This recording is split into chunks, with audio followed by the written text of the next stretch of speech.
Mattam സ്വദേശിനിയും Thrissur കേരളോർമ്മ college മുൻ പ്രിൻസിപ്പാളുമായ doctor K കൃഷ്ണകുമാരിയുടെ ചിത്രപ്രദർശനം ശ്രദ്ധേയമായി.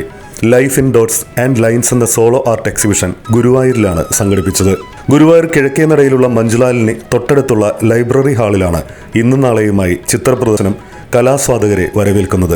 വരകൾക്കും നിറങ്ങൾക്കും ഇടയിലൂടെ ജീവിതം കിട്ടുന്ന പ്രകാശരേഖയെന്നാണ് ഈ സോളോ ആർട്ട് എക്സിബിഷനെ കൃഷ്ണകുമാരി ടീച്ചർ നൽകുന്ന വിശേഷണം. ചിത്രകലയിലെ വിവിധ സങ്കേതങ്ങളിൽ സ്വന്തമായ രചനാശൈലിയിൽ ആവിഷ്കരിച്ചിരിക്കുന്ന ഈ എക്സിബിഷന്റെ ഉദ്ഘാടന ചടങ്ങ് സാംസ്കാരിക പ്രവർത്തകരുടെയും കലാ ആസ്വാദകരുടെയും സാന്നിധ്യത്താൽ ശ്രദ്ധേയമായി.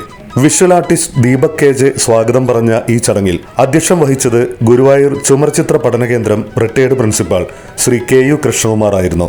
ഗുരുവായൂർ ദേവസ്വം ബോർഡ് ചെയർമാൻ ബഹുമാനപ്പെട്ട ഡോക്ടർ വി കെ വിജയൻ ഉദ്ഘാടനം നിർവഹിച്ച ചടങ്ങിൽ കണ്ടാണശ്ശേരി ഗ്രാമപഞ്ചായത്ത് പ്രസിഡന്റ് ശ്രീമതി മിനി ജയൻ മുഖ്യാതിഥിയായിരുന്നു. സീനിയർ ജേർണലിസ്റ്റ് യൂണിയൻ കേരള സംസ്ഥാന secretary Shri V R Rajamohan, content builder Shri Jebin Joseph, Shrimati E T Saumini തുടങ്ങിയവർ ആശംസകൾ അർപ്പിച്ച ചടങ്ങിൽ ഡോക്ടർ കെ കൃഷ്ണകുമാരി മറുമൊഴി സമ്മാനിച്ചു. ഇന്നും നാളെയുമായി ഗുരുവായൂർ ലൈബ്രറി ഹാളിൽ സംഘടിപ്പിച്ചിരിക്കുന്ന ഈ ചിത്രപ്രദർശനം നാളെ വൈകുന്നേരം സമാപിക്കും. ചിത്രകലാ ആസ്വാദകർക്കും വിദ്യാർത്ഥികൾക്കും നല്ലൊരു പ്രചോദനമാണ് ഈ ചിത്രപ്രദർശനം.